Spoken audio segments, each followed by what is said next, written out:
May saa saan nabimtak a Granada, tinakita iti sango ti balay ni Pidigan Mayoralte aspirant Artemio Billy Donato Jr. iti barangay Nagirayan Pidigan pasado alas 7 itay agsapa.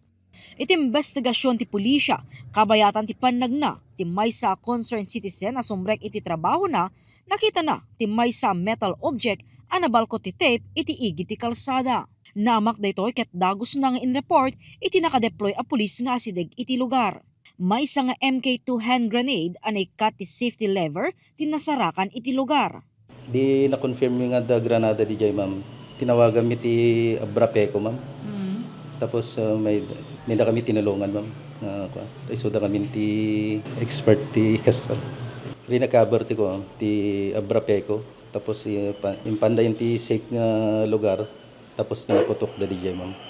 Napabetak ti Granada iti karaya na paset ti Poblasyon West Pidigan Abra, babayan iti Provincial EOD and Canine Unit, Benupeco. Kunada a posible at ikinataeng ti Granada ti rason no apay asaan daytoy abimtak, idinto na ikat met ti safety lever na. Saan paylaeng ang madeterminar ti pulisya no naibato wenno naidiso ti Granada, ken no anya ti oras akada na iti nasao a lugar. Manamnamamet ang ma-extract dagiti ala ti CCTV iti lugar.